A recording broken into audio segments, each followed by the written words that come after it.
Amados, esta tarde estaremos comenzando una nueva serie. En esta serie estaremos viendo los hechos ocurridos en la defensa de Pablo frente al rey Agripa, todavía en la ciudad de Cesarea. Y en esta primera parte, la cual es titulada Padecimiento predestinado frente a los reyes, estaremos estudiando los versos 13 al 27 del capítulo 25. Después de eso nos brincamos a los versos 1 al 11 del capítulo 26 en el libro de los Hechos de los Apóstoles. Y les voy a pedir por favor que abran sus Biblias a ese pasaje para leer la santa y suficiente palabra de Dios. Si ya están allá, hermanos, por favor lean conmigo. Si no, escuchen atentos la santa palabra del Señor. Voy a leer los primeros versos en inglés y después leemos los siguientes versos en español.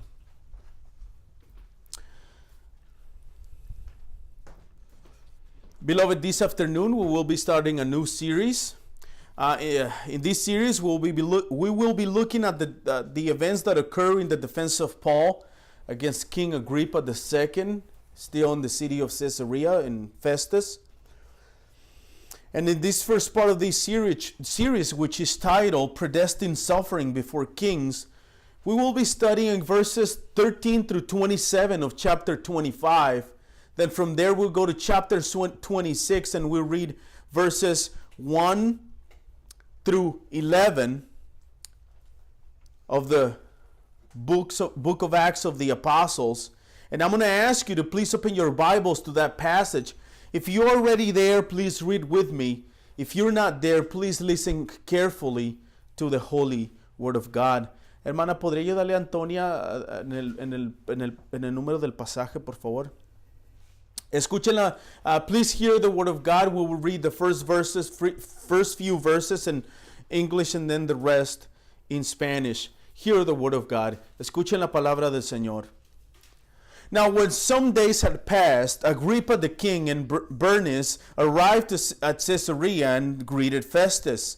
And as they stayed there many days, Festus laid Paul's case before the king, saying, "There is a man left prisoner by Felix. And when I was in Jerusalem, the chief priests and the elders of the Jews laid out their case against him, asking a sentence of condemnation against him.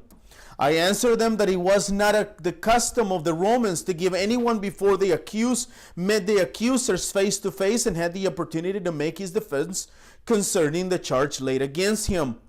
So when they came together here, I made no delay, but on the next day took my seat on the tribunal and ordered the men to be brought. When the accuser stood up, they brought no charge in his case of such evil as I supposed. Rather, they had certain points of dispute with him about their own religion and about a certain Jesus who was dead, but whom Paul asserted to be alive. Being at loss how to investigate these questions, I asked whether he wanted to go to Jerusalem and be tried there regarding them. But when Paul had appealed to be kept in custody for the decision of the emperor, I ordered him to be held until I could send him to Caesar." Then Agrippa said to Festus, "I would like to hear this man myself." "Tomorrow," said he, "you will hear him." So on the next day, Agrippa and Bernice came with great pomp and entered the audience hall with the military tribunes and the prominent men of the city.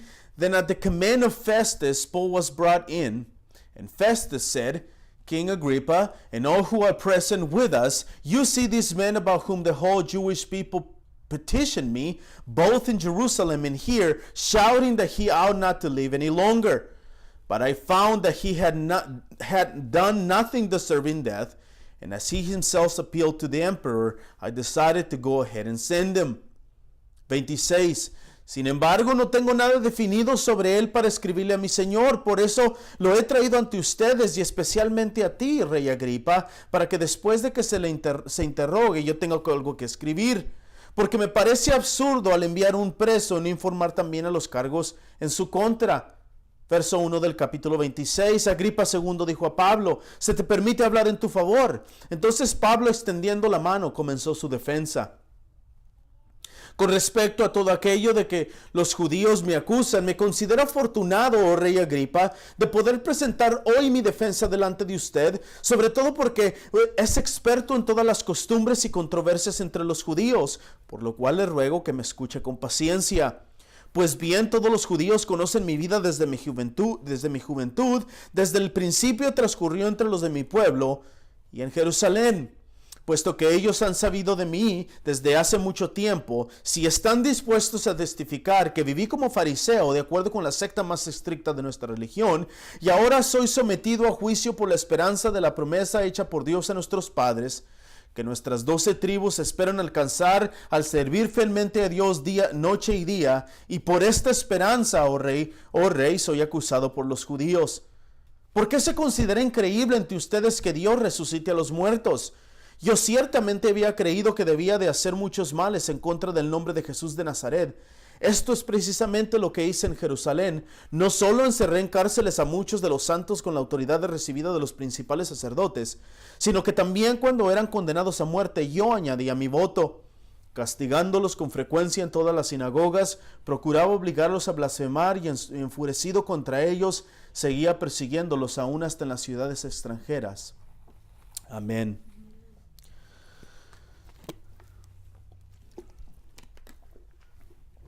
Amados, Juan Calvino en su quinta edición de los Institutos de la Religión Cristiana, en el capítulo 16, verso 3, hablando sobre la providencia de Dios que gobierna todo lo que existe, Calvino escribe las siguientes palabras. Él dice: y verdaderamente Dios reclama y quiere que le concedamos omnipotencia, no el tipo vacío, ocioso o casi inconsistente que imaginan los sofistas, sino un tipo vigilante, efectivo y activo, comprometido en una actividad incesante. No, de hecho, una omnipotencia que es solo un principio general de movimiento confuso, como si fuera a ordenar un río que fluyera agua a través de sus canales, una vez designando, sino que se dirige hacia su destino con movimientos individuales y particulares. ¿Por qué se le considera omnipotente? No porque pueda actuar, sino que a veces cesa y se siente ocioso, continúa por un impulso general al orden de la naturaleza que había designado previamente, sino porque Él, Dios, gobierna el cielo y la tierra por su providencia. Él es quien regula todas las cosas para que nada ocurra sin su permiso. Porque cuando los salmos se dice, Él hace lo que le place en el Salmo 115.3, se entiende una voluntad cierta y deliberada de Dios. Porque no tendría sentido interpretar las palabras del profeta o del salmista a la manera de los filósofos, que Dios es el primer agente por el que el principio y la causa de todo movimiento, porque en tiempos de adversidad los creyentes, o sea los cristianos, se fortalecen en el consuelo de no sufrir nada, porque saben que Dios ha ordenado todas las cosas y que las cosas están bajo la mano soberana de Dios. Beloved, John Calvin, in his 5th edition of the Institutes of Christian Religion, in chapter 16, paragraph 3, concerning God's providence, he tells us the following words. Listen to Calvin, quote, and truly God claims and would have us grant him omnipotence, not the empty, idle, and almost unconscious sort of the sophists imagine. These sophists is a special group of people, some philosophers. But Calvin continues, but a watchful, effective, and active sort of engaged in ceaseless activity. Not indeed an omnipotence that is only a general principle of confused motion, as if he were to command the river to flow through his once appointed channels, but on that is directed towards an individual and particular motions. For he is deemed omnipotent, not because he can indeed act, yet sometimes ceases and sits in idleness, or continues by a general impulse that order of nature which he previously appointed, but because governing heaven and earth by his providence, he so regulates all things that nothing takes place without his deliberation. For when in the Psalms it is said that he quotes Psalm 115 verse 3, he does whatever he wills. A certain and deliberate will is meant, Calvin says. For it will be senseless to interpret the words of the psalmist after the manner of the philosophers, that God is the first agent because he is the beginning and cause of all motion. And he says at the end, for in times of adversity, believers comfort themselves with the solace that they suffer nothing except by God's ordinance and command, for they are under his hand. End quote. Hermanos, lo que Calvino dice en pocas palabras es que nosotros los cristianos encontramos consuelo para nuestras almas y corazones sabiendo que Dios controla, ordena y causa todas las cosas que suceden en su creación, porque Él es mismo quien las ordena. Cuenta una historia alguna vez que existió un hombre que pasó 16 años en prisión por un crimen que él no cometió. Qué fallo tan malo de la justicia, pensaríamos muchos de nosotros. O tal vez alguien de nosotros podría decir, qué pérdida de tiempo para este hombre inocente, pasar 16 años por un crimen que no cometió. Pero después de 16 años, cuando este hombre salió de la cárcel, dijo estas palabras: no tenía ni un centavo en mis bolsillos. Hubo un enemigo en el mundo cuando me llevaron a juicio por un robo a mano armada. El hombre dice, por eso pasé 16 años en la prisión por un crimen cometido por otros 2 hombres, mientras yo estaba a 1700 millas de distancia donde se cometió el crimen. El hombre dijo, ahora estoy libre, completamente reivindicado. Y al final dijo estas palabras, la vida me jugó una mala pasada. La mayoría de las veces las personas piensan que cuando les pasa algo negativo o algo malo es el destino o la vida misma que les hizo pasar por ese tipo de cosas. Pero aquellos que conocemos la soberanía y la providencia de Dios sabemos que cada una de esas cosas fueron ordenadas por la mano soberana de Dios. Brothers and sisters, what Calvin says in a few words there in the Institutes is that we Christians find comfort for our souls and our hearts, knowing that it is God himself who controls, rules, and causes all things that happen in his creation. It is he who ordains and controls them with his own sovereign hand. There is this story that says that one time one man spent 16 years in prison for a crime that he did not commit. And I think that some of us might think, well, what a strange failure of justice. What a waste of time for these men spending 16 years in prison for a crime that he did not commit. But right after those long 16 years, after these men left the prison, he said these following words. He said, I did not have a penny in my pocket or a friend in the world when they put me on trial for armed robbery. He said, I spent 16 years in prison for a crime committed by 2 other men while I was 1,700 miles away from the crime, from where the crime was committed. And then he continues saying, I am free now, completely vindicated. And at the end, this man says these words, life played me a trick on that day when they charged me and accused me falsely. See, what happens is that men who are without Christ, every single thing that happens in their lives, they blame destiny and luck and this and that. But as Calvin says, we Christians understand that everything that happens in our lives is under the sovereign hand of God. Amados hermanos, en el sermón que estaremos estudiando esta tarde, la vida no le jugó una mala jugada a Pablo. No fue el destino, no fue la mala suerte, no fueron las decisiones de Festo, ni las decisiones de Agripa, más aún, no fueron ni aún las mismas decisiones del apóstol Pablo las que lo llevaron a donde se encontraba en este momento. No, hermanos, fue Dios mismo. Como dijo Calvino en la cita que acabamos de leer, Pablo sabía perfectamente que todo lo que estaba sucediendo en su vida era por causa, orden y soberana dirección de la santa mano de Dios. In the sermon that we will be studying this afternoon, life did not play Paul a dirty trick. It was not destiny. It was not luck. It was not the decisions of Festus, the decision of Felix, the decisions of Agrippa. It wasn't even the decisions of the same Apostle Paul that took him to the place where he was at this moment. No, brethren, it was God himself. As Calvin said in the quote I just read, Paul knew perfectly well that everything that was happening in his life was for the cause, order, and sovereign direction of the holy hand of God.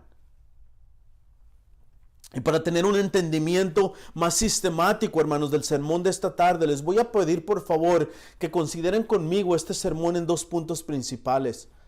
El primero de ellos lo encontramos en el capítulo 25, en los versos 13 al 27, donde veremos el consejo que el gobernador Festo pide a Agripa. El segundo punto de este sermón lo estaremos viendo en el capítulo 26, versos 1 al 11. Ahí estaremos estudiando el comienzo de una defensa más del apóstol Pablo, pero en esta ocasión frente a un rey, tal y como lo había ordenado el Señor Jesucristo mismo de antemano. And to have a more systematic understanding of this afternoon sermon, I'm going to ask you to please consider this sermon with me in two main points. The first one is found in chapter 25 in verses 13 through 27, where we will see Governor Festus asking for advice to King Agrippa II about Paul's case. And the second point of this sermon is found in chapter 26, verses 1 through 11. There we will be studying the beginning of the Apostle Paul's defense, but this time in front of a king, as he was previously ordained by the Lord Jesus Christ himself. Y les voy a pedir, hermanos, que fijemos nuestra vista en el primer punto de este sermón, en los versos 13 al 27, donde vemos al gobernador Festo pidiendo un consejo al rey Agripa. Y es en los versículos 13 al 21 que encontramos que Festo hace un recuento de los hechos ocurridos ahí mismo en la ciudad de Cesarea, en el previo juicio de Pablo ante los judíos. Lucas nos dice en el verso 13 que Agripa II y su hermana Berenice llegaron a la ciudad de Cesarea y en su estancia en aquella ciudad pasaron a saludar al gobernador Festo. I'm going to ask you to please turn your eyes to the first point of this sermon in verses 13 through 27 of chapter 25, where we'll be witnesses of Governor Festus asking Agrippa, the king, for an advice on Paul's case. And it is in verse 13 through 21 that Festus details the acts that occurred there in the city of Caesarea in Paul's previous trial before the Jews. Luke tells us in verse 13 that King Agrippa II and his sister Bernice came to the city of Caesarea, and in their stay in that city they went to greet Governor Festus. Ahora, creo que nos ayudaría en gran manera, hermanos, poder entender las diferencias entre estos dos personajes que estamos leyendo, Festo y Agripa. Creo que ya sabemos por lo que hemos estudiado anteriormente, tanto de Félix como ahora de Festo, la responsabilidad y autoridad de los gobernadores de las diferentes provincias del Imperio Romano. Recordemos que según la ley romana, los gobernadores estaban a cargo de solo ciertas regiones del imperio. Now, I think that it would help us to understand this account better if we know more about the differences between these two characters we're reading about, Festus and Agrippa. I think that we already know from what we have already studied, both from Felix and the same Festus, the responsibilities and authority of the governors of different provinces of the Roman Empire. Remember that according to Roman law, the governors were in charge of only certain regions of the Roman Empire. En este caso de Festo estaba a cargo de cierta parte de la región de Judea. Esto por supuesto incluía Jerusalén y la ciudad de Cesarea. La responsabilidad principal, hermanos, de estos gobernadores era, en palabras simples, mantener la paz en el imperio. Ellos solo tenían jurisdicción y poder para solucionar los problemas que se levantaran dentro de las mismas provincias donde ellos estaban a cargo. Por otra parte, o a diferencia del rey Agripa II, según la información que tenemos del historiador Josefo, Agripa llegó al poder como rey de la provincia de Caldea entre los años 44 y 48, después de que el gobernador Claudio Lisias le dio poder en ese lugar. Ya había mencionado anteriormente que este Agripa II es el hijo de Agripa I. Son los hijos de los Herodes que encontramos en los evangelios. Es el hijo de Herodes I, del cual leemos en Hechos capítulo 12, aquel hombre que fue comido por gusanos por el castigo de Dios por orgullo. Now in this case, Festus was in charge of a certain part of the Judean region. This of course included Jerusalem and Caesarea. The main responsibility of these governors was, in very simple words, to maintain the peace in the empire. That's it. They only had jurisdiction and power to solve the problems that would arise within the provinces which they were in charge. On the other hand, King Agrippa II, according to the information that we have from Jewish historian Josephus, Agrippa came to power as a king to the province of Chaldea between the years 44 and 48, after the governor Claudius gave him the power within this area. I had mentioned already previously that this King Agrippa II is the son of King Agrippa I, of whom we read in chapter 12 here in the book of Acts. Here is this part of the descendants of the Herods that we hear all the way from the Gospels here to the book of Acts. Ahora, hermanos, este Agripa II, como le mencioné anteriormente, también es hermano de la esposa de Félix. Hablamos de Félix, la esposa de Félix, Drusila, en el capítulo 24. Ahora, las responsabilidades y poder del rey Agripa habían sido dadas por el mismo César. En este caso, el César del tiempo era el malvado César ya de nombre Nero o Nerón. Escuchamos este nombre en la historia romana. Nerón había dado la jurisdicción y poder sobre todas las leyes concernientes a los judíos, pero sobre todo el César Nerón le había dado el poder a Agripa II para que él estuviera a cargo de todas las cosas concernientes al templo en Jerusalén. Now this Agrippa II, as I mentioned earlier, is also the brother of Felix's wife, Drusilla, of whom we read in chapter 24. Here in the book of Acts. Now, the responsibilities and power of King Agrippa II have given by him by Caesar himself.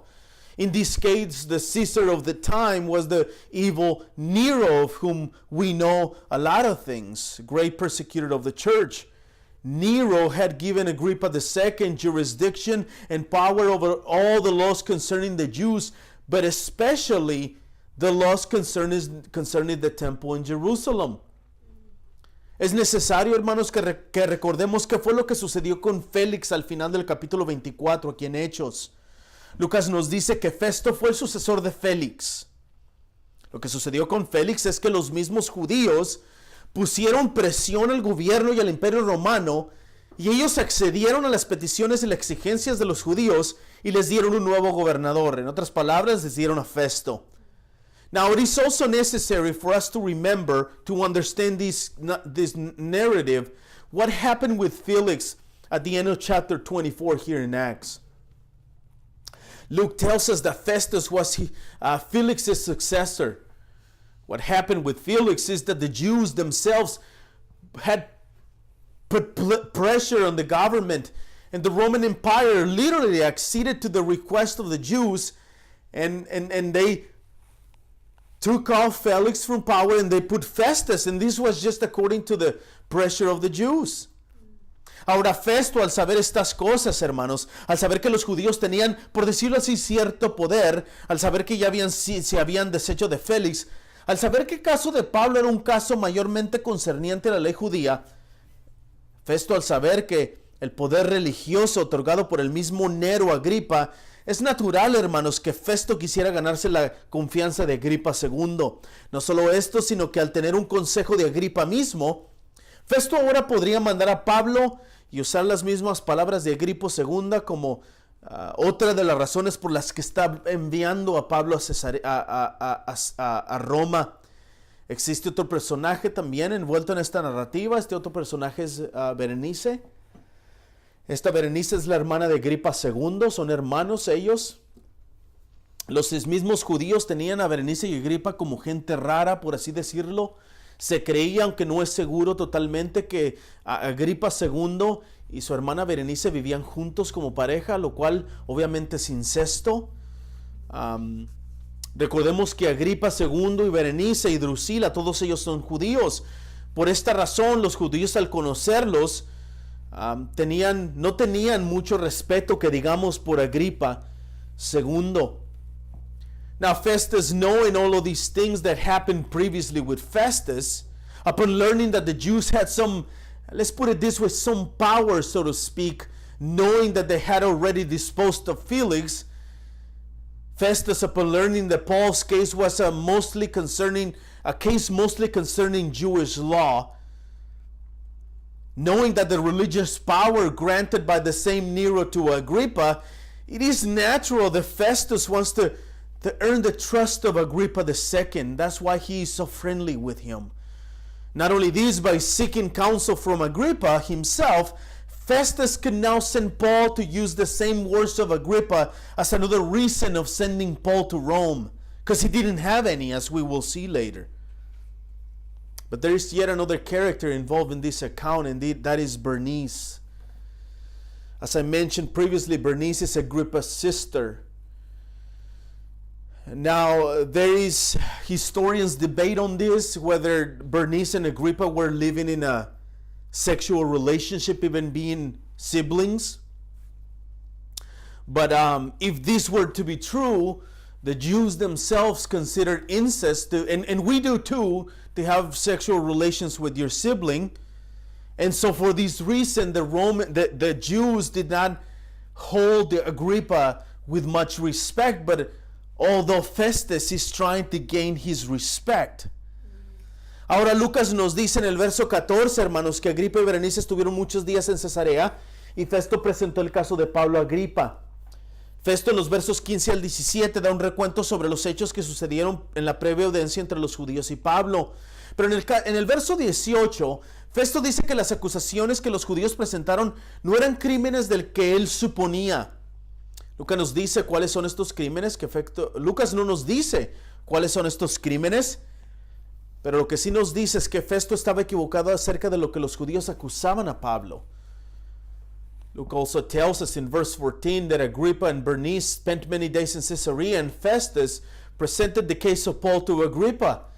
Festus, in verses 15 through 17, gives us a short account of the events that occurred in the previous audience between the Jews and Paul. But in verse 18, Festus says that the accusations that the Jews presented before Paul were not of the crimes that he supposed.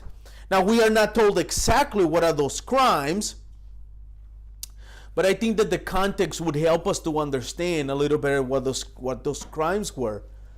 Y en el verso 19, hermanos, vemos que Festo nos da un poco más de información. Ahí en el verso 19, Festo dice que los crímenes de los judíos que con los judíos acusaban a Pablo eran 3 crímenes específicos. Número 1, de su propia religión. Número 2, de un hombre llamado Jesús que ya estaba muerto. Y número 3, de que este Jesús que estaba muerto, Pablo decía que estaba vivo. Obviamente estas palabras de Festo son un resumen exacto de lo que pasó previamente. Pablo anteriormente se defendió y dijo que no había cometido ningún crimen en contra de la ley judía. Él no había cometido ningún crimen en contra de la ley romana, pero sobre todo Pablo demostró que la verdadera razón de las acusaciones era la resurrección. Desde el capítulo 23 aquí en Hechos, Pablo, cuando estuvo enfrente del Sanedrín, ya ha demostrado una vez y otra que el problema principal es ese exactamente, la resurrección de Jesús. And it is in verse 19 that Festus gives us a little more information about those charges. There in verse 19, Festus says that the crimes of which the Jews accused Paul were 3 specific crimes. Number 1, crimes concerning their own religion. Number 2, concerning a man named Jesus who was dead. And number 3, Paul said that this Jesus was alive. Obviously, these words of Festus are an exact summary of what happened previously. Paul previously defended himself and said that he had not committed any crime against the Jewish law.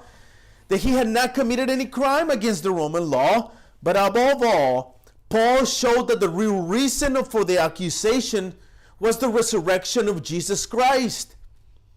All the way from chapter 23 here in the book of Acts, when Paul was before the Sanhedrin, he was shown that the main problem with the Jews is that very thing, the resurrection of Jesus Christ.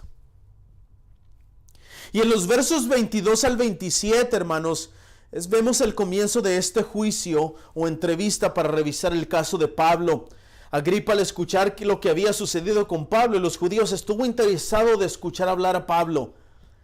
Lucas nos dice en el verso 23 que Agripa, Berenice y Festo entraron en el auditorio en medio de gran pompa.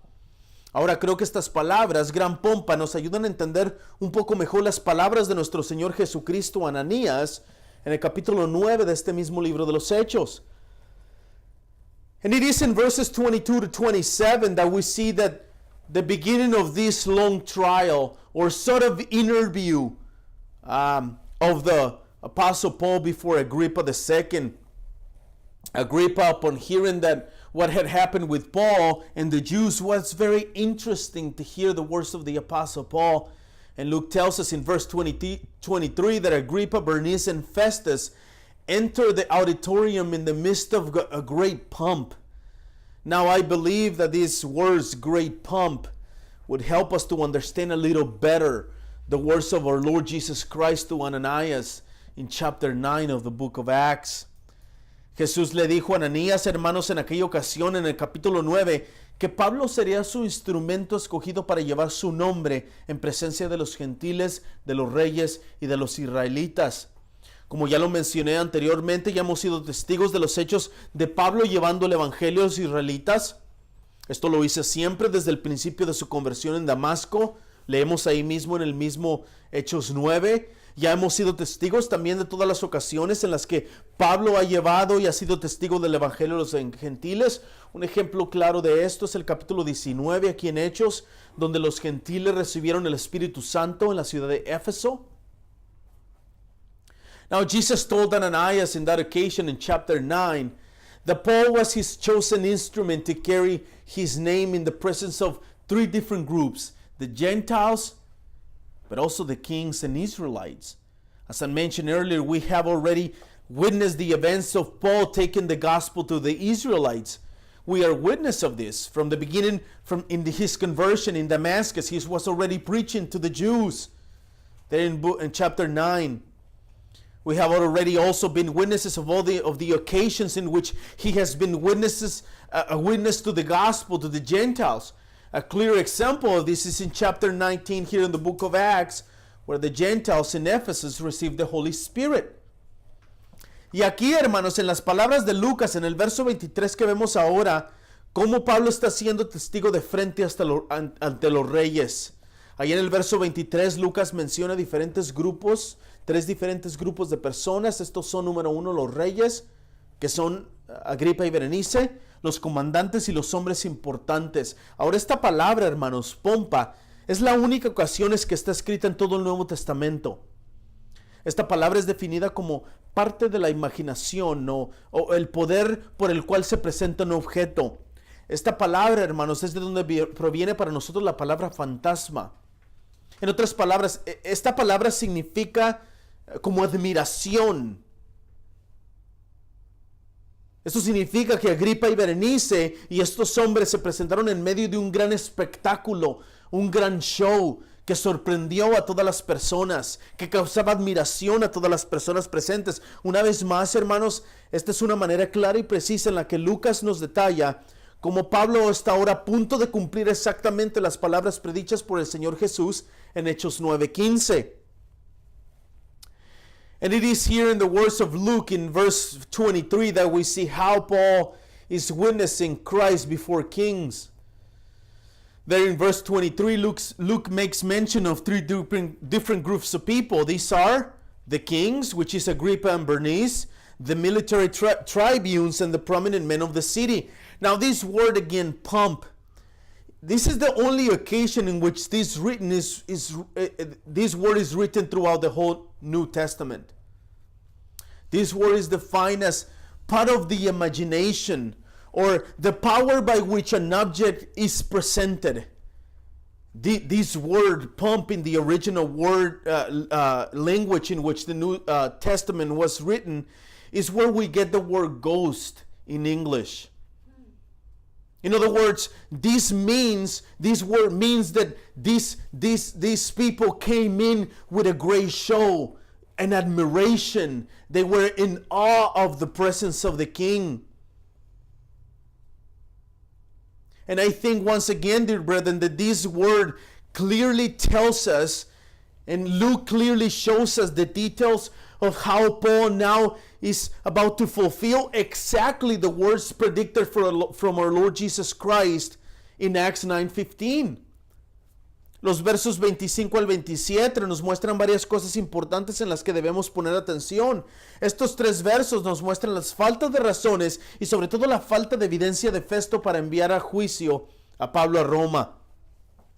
Pongamos especial atención a los versos 26 y 27. Ahí Lucas escribe: sin embargo, no tengo nada definido sobre él para escribirle a mi Señor. Por eso lo he traído ante ustedes y especialmente ante ti, Rey Agripa, para que después de que lo interrogue yo tenga algo que escribir, porque me parece absurdo al enviar a un preso no informar también de los cargos en su contra. Verses 25 and 20 through 27 show us several important things in which we must pay special attention. These three verses show us the lack of reasons and especially the lack of evidence of Festus to send Paul to Rome for a trial there. If we pay a special attention to verses 26 and 27, this is what Luke says there. But I have nothing definite to write to my Lord about him. Therefore I have brought him before you all, and especially before you, King Agrippa, so that after we have examined him, I may have something to write. For it seems to me unreasonable in sending a prisoner not to indicate the charges against him. Si meditamos por un instante, hermanos, en las palabras de Festo en estos dos versos, prácticamente Festo está reconociendo que Pablo es inocente. Pensemos por un instante en cualquier otro caso. Por ejemplo, vamos a pensar en el caso de un ladrón. Si este ladrón ha sido encontrado en el acto, y si hay varios testigos que están dispuestos a atestiguar en su contra, si ese fuera el caso, Festo fácilmente pudo haber mandado una carta a Roma dando estas razones, enviando los testigos, enviando la evidencia y listo, se acabó el caso en las manos de Festo. Now, if we ponder for a moment in the words of Festus in these two verses, 26 and 27, basically Festus is recognizing that Paul is innocent. Let us think for a moment about any other case. Let's take, for example, the case of a thief that was found in the act stealing something at that very moment. And then there are several witnesses who are willing to testify against him. If that were to be the case, then Festus could easily have sent a letter to Rome giving these reasons, giving this evidence, and sending the witnesses to Rome, and the case is closed. There's nothing else to look for. Pero en este caso, hermanos, en el caso de Pablo, no hay testigos, no hay evidencia, no hay pruebas, no hay ningún cargo por el cual se le pueda enviar en juicio a Roma. Por esta razón es de suma importancia para Festo escuchar la opinión de Agripa, y leemos en el verso 26 a Festo diciéndole a Agripa, para que después de que se le interrogue yo tenga algo que escribir. En otras palabras, Festo está diciendo, dependiendo, Agripa, de lo que tú me digas, eso voy a escribir a Roma, porque la verdad no tengo ninguna razón para enviarlo allá. But in this case, in the case of Paul, there are no witnesses. There is no evidence. There is no charge for which he must be sent on trial to Rome.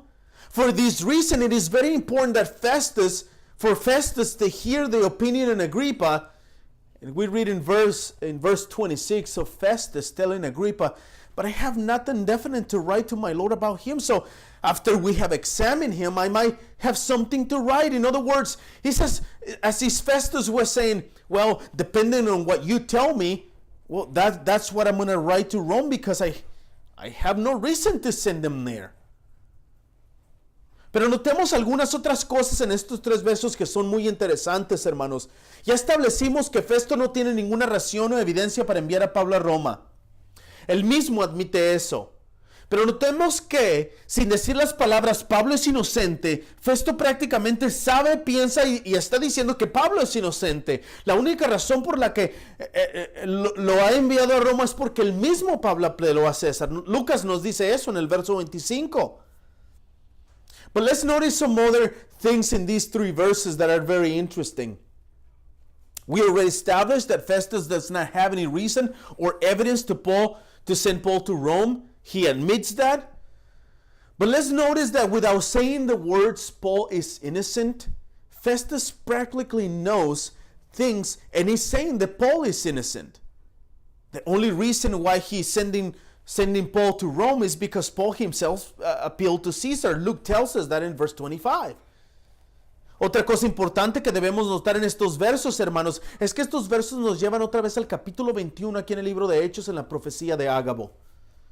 Como mencioné anteriormente, los carismáticos de la tercera ola, o los también conocidos como interesados pero precavidos, defienden y creen, hermanos, que la profecía de Ágabo en Hechos 21 estuvo equivocada. No entraré de lleno en eso, ya expliqué esto en su momento.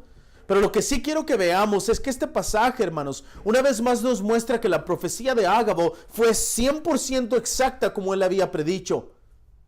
Si Festo no tiene evidencia, si Festo no tiene ninguna sola razón para Pablo a ser enjuiciado en Roma, si él mismo piensa que Pablo es inocente, es evidente entonces, hermanos, que el gobierno romano no tenía en contra nada de Pablo.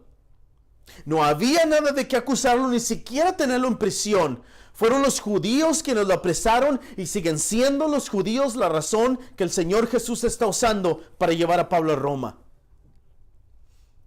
Another important thing that we should notice in these verses is that these verses take us back to chapter 21 of the book of Acts, to the prophecy of Agabus. As I mentioned before, the third wave charismatic movement, also known as the Open by Cautious, defend and believe that the prophecy of Agabus in chapter 21 of the book of Acts was wrong. I will not enter fully into this because I already explained that at the time. But what I do want us to see is that this passage once again shows us that Agabus' prophecy was 100% accurate as he had predicted it. Festus does not have any evidence. If Festus does not have a single reason to say Paul to be persecuted in Rome, if he thinks that Paul is innocent, it is clear then that the Roman government had nothing against Paul. Why would they seize him? There was nothing to accuse him of or even to send them to prison. Dear brethren, it was the Jews who seized them. The Jews are still the reason and the instruments that the Lord Jesus Christ is using to take Paul to Rome. Pero después del consejo de Festo que pide Agripa, el apóstol Pablo comienza su defensa en nuestro segundo punto de este sermón, y en los versos 1 al 11 del capítulo 26 es que vemos estos hechos. Y este segundo punto de este sermón, hermanos, puede ser dividido en 3 partes. Creo que con el motivo de entender estos hechos mejor nos ayudaría si lo dividimos de esta forma. La primera parte de nuestra división la encontramos en los versos 1 al 3, y esta es la introducción de la defensa de Pablo ante Agripa. But after the advice that Festus asks Agrippa about the apostle Paul, he begins his defense in our second point of this sermon. And it is in verses 1 through 11 of chapter 26 that we see these facts. And this second point of this sermon can be divided into 3 points, or 3 parts. I think that if, with the purpose of understanding these verses, it will be better for us if we divide it in this way into 3 different parts. The first part of our division is found in verses 1 through 3. And this is the introduction of Paul's defense before Agrippa II. Lo primero que quiero que tengamos en cuenta, hermanos, mientras estudiamos este pasaje, que esta defensa de Pablo es un tipo de defensa informativa en estos 11 versos del capítulo 26. Pablo prácticamente dará a Agripa los detalles de su vida y la razón por la que él está preso. Y Pablo aquí comienza su introducción en el verso 1 después de que Agripa le dio una señal para que comenzara a hablar. Es necesario mencionar de cualquier forma que algunas cosas importantes que se encuentran en estos tres versos. Primeramente, Lucas nos dice en el verso 1 que Pablo, extendiendo la mano, comenzó su defensa. Este gesto de extender la mano para hablar era una costumbre contemporánea que era muy conocida por los oradores profesionales. Esto es lo que está a punto de hacer Pablo. Now, the first thing I want you to bear in mind as we study this passage is that this defense of Paul is a type of information about the case of Paul in these 11 verses of chapter 26. Paul is practically giving Agrippa the details of his life and why he's a prisoner at this moment. And Paul begins with this introduction in verses 1 through 3 after Agrippa gave him a signal to start talking. Now it is necessary to mention some important things out of these three verses.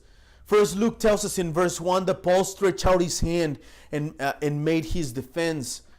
This gesture of stretching out a hand was a contemporary custom that was well known to professional speakers. And this is what the Apostle Paul is about to do. He's about to give a speech. Pablo menciona después en el verso 2, hermanos, que se considera afortunado de que Agripa lo escuche. Esta palabra que leemos ahí en el verso 2, afortunado, en el idioma original que se escribió en el Nuevo Testamento está escrita 50 veces. En la mayoría de las ocasiones que encontramos esta palabra escrita es traducida como bendecido. Esta es la misma palabra que Mateo usó en Mateo 5 para hablar de las bienaventuranzas. Esta palabra usada por Mateo y usada por Lucas aquí en Hechos 26:2 significa bendecido. En otras palabras, el apóstol dice, no me siento con suerte, sino me siento bendecido de Dios. Paul mentions later in verse 2 that he considers himself fortunate or almost lucky that Agrippa is listening to him. This word fortunate in the original language in which the New Testament was written is written 50 times.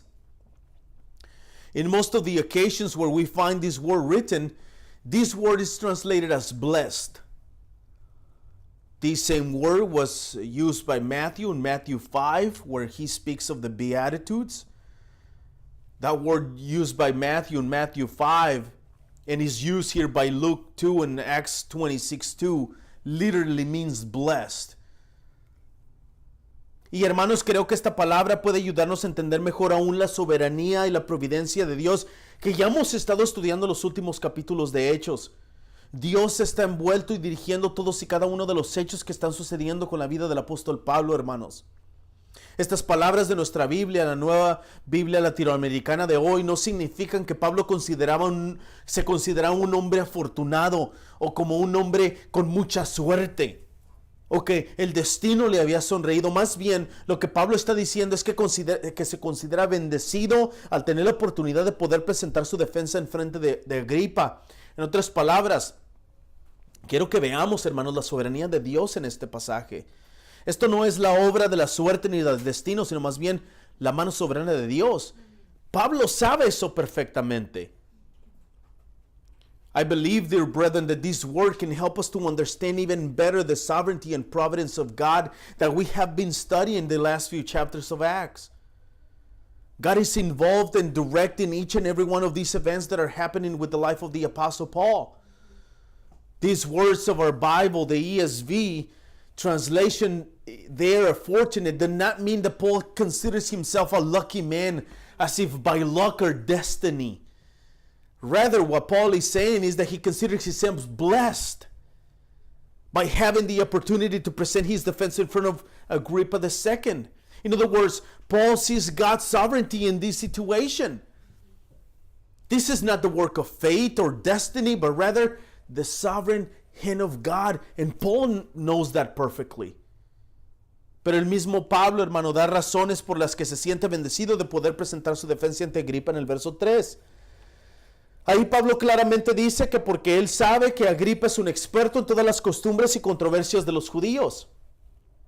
En otras palabras, Pablo sabe que Agripa, al saber todas las costumbres y controversias de los judíos, Agripa podrá entender exactamente cuál es el problema.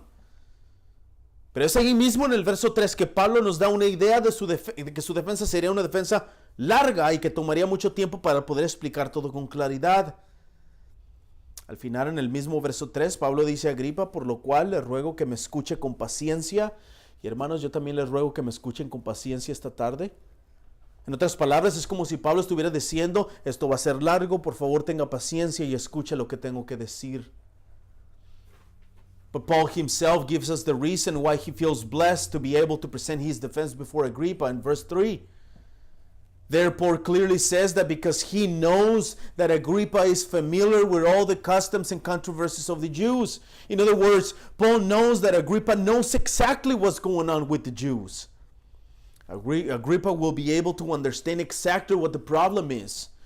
But it is right there in verse 3 that Paul gives us an idea that his defense will be a long defense and it will take time to explain everything clearly. At the end of the same verse 3, Paul says to Agrippa, therefore I beg you to listen to me patiently. And dear brethren, I beg you also, please listen to me patiently as I speak, because this is a long sermon. In other words, it is as if Paul was saying, this is going to be long. Please be patient and listen to what I have to say. La segunda parte de la división del segundo punto de este sermón la encontramos en los versos 4 y 5. En estos dos versos leemos una pequeña exposición de la pasada vida del apóstol Pablo. Y es el verso 4 que Pablo comienza demostrando a Agripa que toda su vida desde su juventud ha sido conocida por los mismos judíos. El apóstol Pablo demuestra que los judíos son testigos de su vida. Ellos saben toda su vida, sus comienzos, todo lo que ocurrió mientras estuvo con ellos.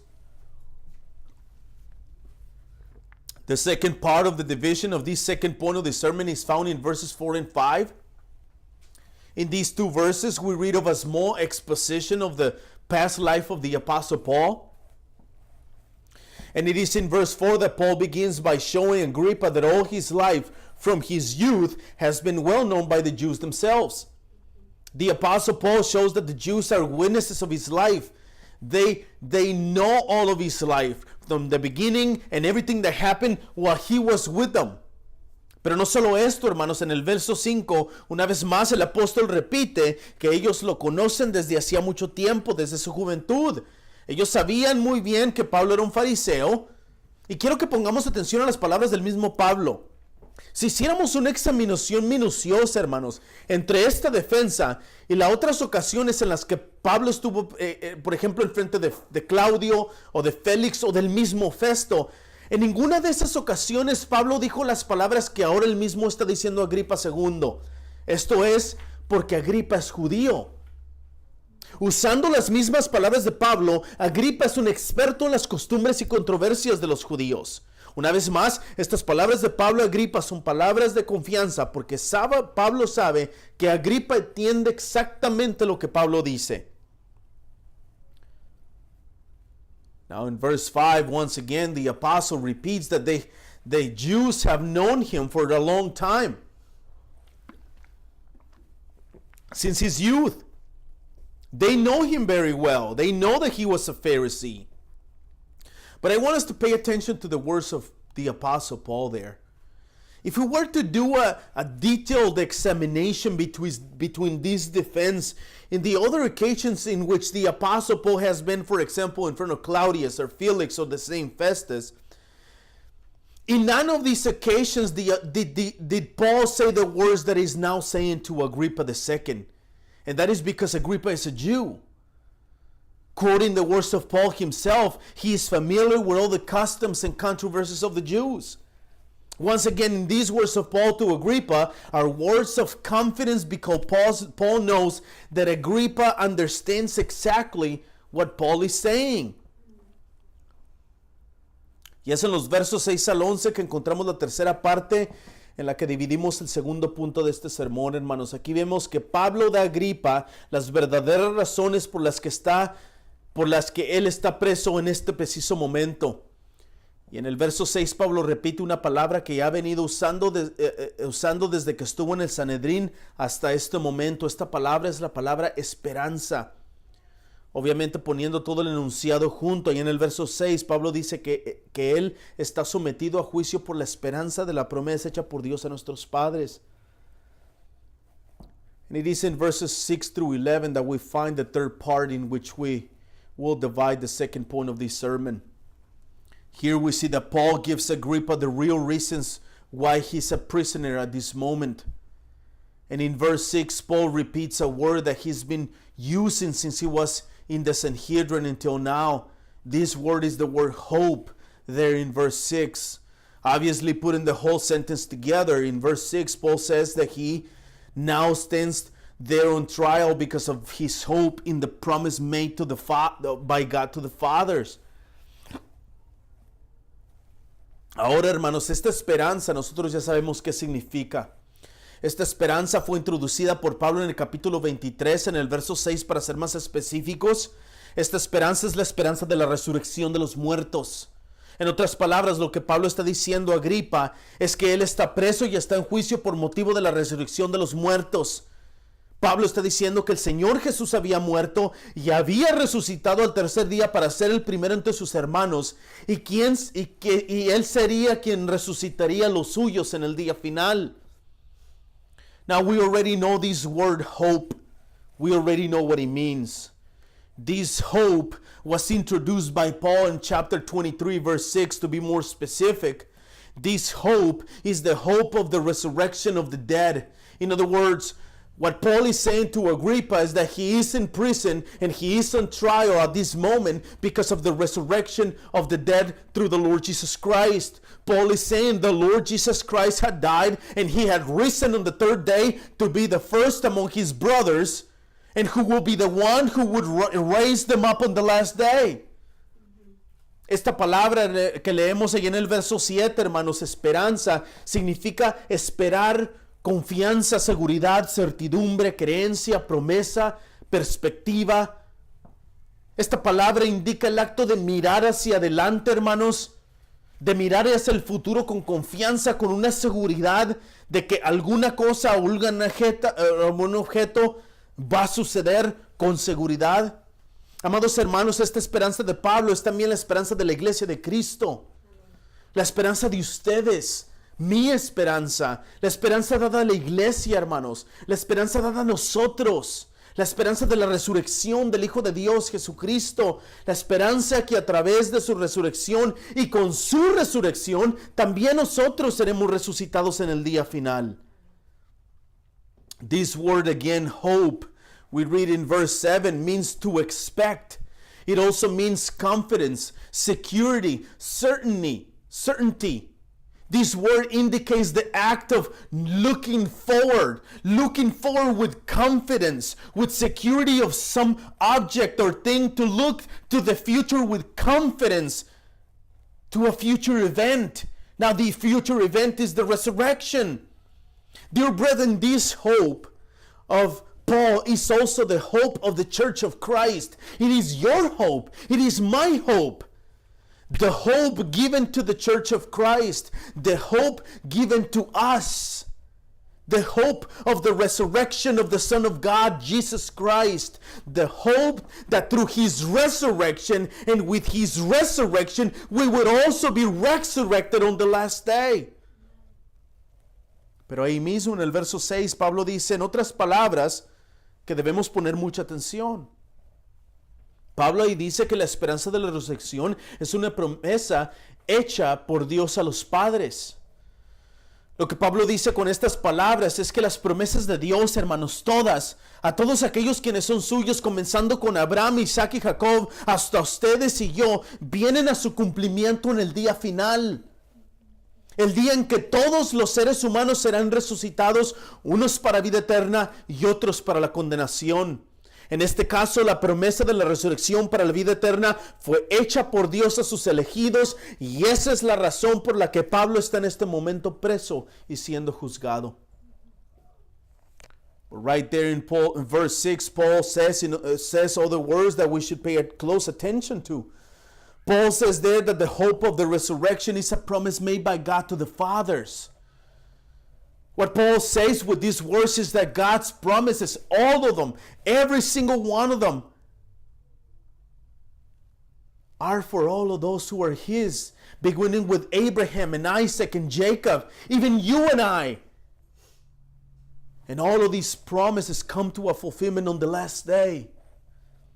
One day when all human beings will be resurrected, some of them from eternal life and some of them for condemnation. In this case, the promise of the resurrection for eternal life was made by God for His select people, and that is the reason why the Apostle Paul is being in trial and being judged.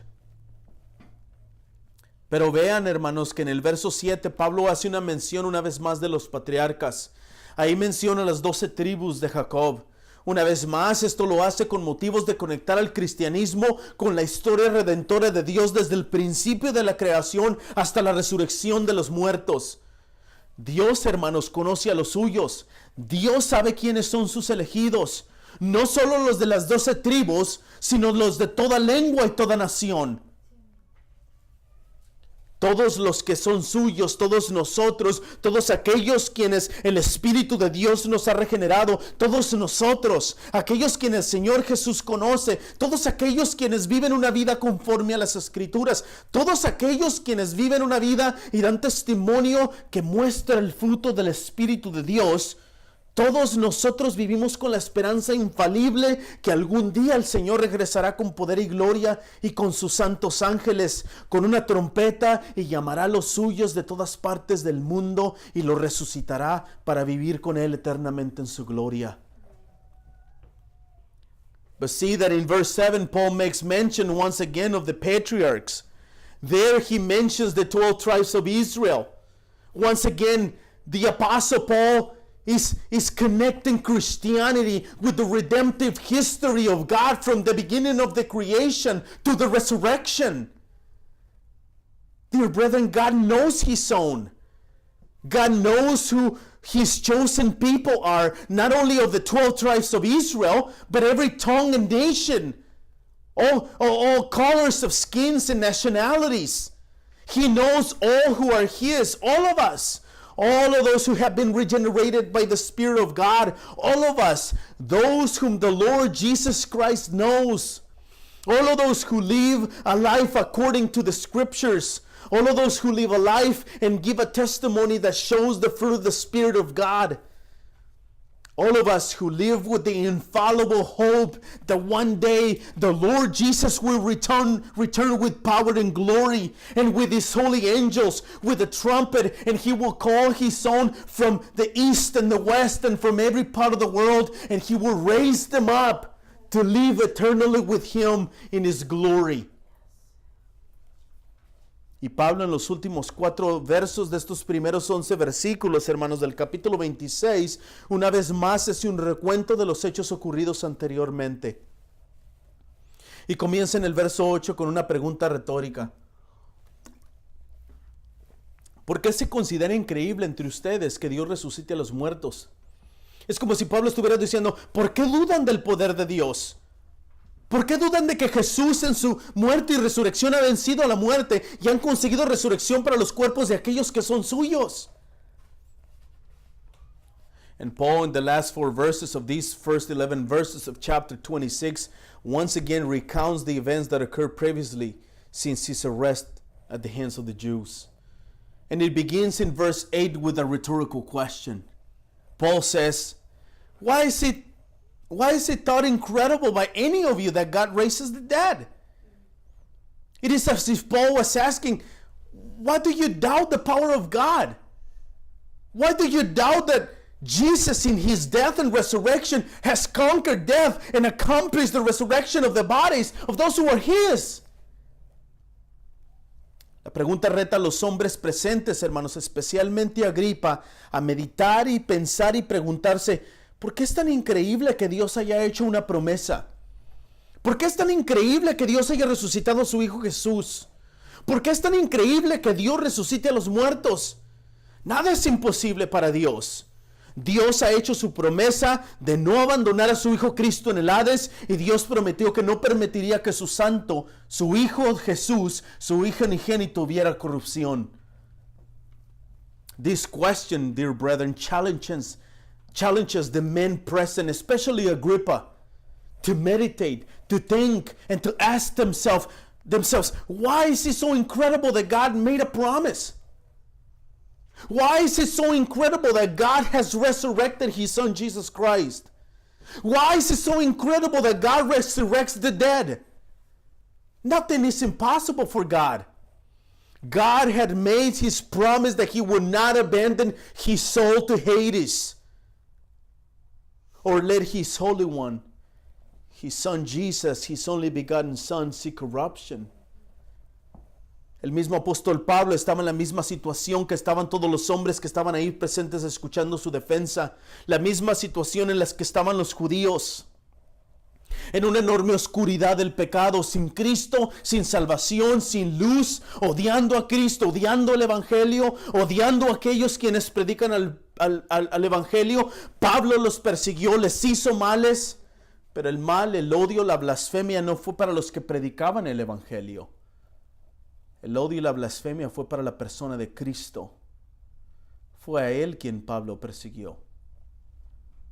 The same Apostle Paul was in the same situation at some point of his life, that the same situation that the Jews were here, in darkness of sin, without Christ, without salvation, without light. They were haters of Christ, haters of the gospel, haters against those who preach the gospel. In fact, Paul himself persecuted them. But this evil, this hatred, this blasphemy made to them by Paul was not done to those who preach the gospel. The hatred and blasphemy were done to the person of Christ. It was Him whom Paul persecuted. Eso fue exactamente lo que hizo en todos los lugares donde Pablo estuvo, hermanos. Estuvo presente en la muerte de Esteban y estuvo de acuerdo en su muerte. Persiguió a los cristianos en Jerusalén, los castigó, los encarceló, los obligó a blasfemar. No solo los persiguió en Jerusalén, sino que tenía sed de muerte en contra de la iglesia de Cristo, y fue y pidió cartas al Sanedrín para que le permitieran ir a otras ciudades y perseguir a los esclavos, a los cristianos, arrastrarlos para que fueran encarcelados, abusarlos físicamente, obligándolos a blasfemar contra el nombre, el único nombre en el cual hay salvación, es el nombre de Cristo. That's exactly what he did to the places where he went. Paul persecuted the church. Remember, he was present in Stephen's death, and he agreed to his death. He persecuted the Christians in Jerusalem. He punished them, imprisoned them, forced them to blaspheme. Not only that he persecuted them in Jerusalem, but he, thirsting death against the church of Christ, he went and asked for permission to the Sanhedrin for letters to go to other cities to persecute Christians and drag them to Jerusalem to be imprisoned, to be abused physically, emotionally, and mentally, to make them blaspheme against the name, the only name in which there is salvation, the name of Jesus Christ. Amados hermanos, para concluir esta tarde, quiero advertirles de los males que nos esperan por seguir a Cristo. Amados, el seguir a Cristo nos costará todo en nuestras vidas. Todo lo que somos, todo lo que poseemos, nuestros deseos, nuestra mente, nuestro dinero, nuestra familia misma, todo debe ser entregado por seguir a Cristo.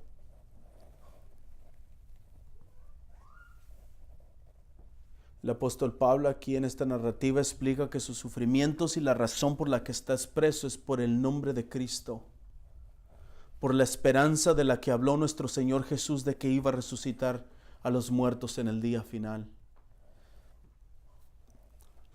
Beloved brethren, to conclude with this afternoon sermon, I want to go directly to my exhortation. I must warn you of the tribulation that awaits us for following the Lord Jesus Christ. Beloved, following the Lord Jesus Christ will cost you everything. everything you are, everything you possess, everything must be given in order to follow the Lord Jesus Christ. Your desires, your thoughts, your money, your own family. The Apostle Paul here in this account explains that he's suffering, and the reason why he's in prison is because of the name of Christ. Because of the hope of which our Lord Jesus Christ spoke that he was going to resurrect us on the last day. Amados, por el nombre de Cristo, por la esperanza que tenemos de la resurrección en el día final, en el día del juicio, por esa esperanza seremos perseguidos, seremos atacados, seremos criticados, tendremos persecuciones, tendremos sufrimientos.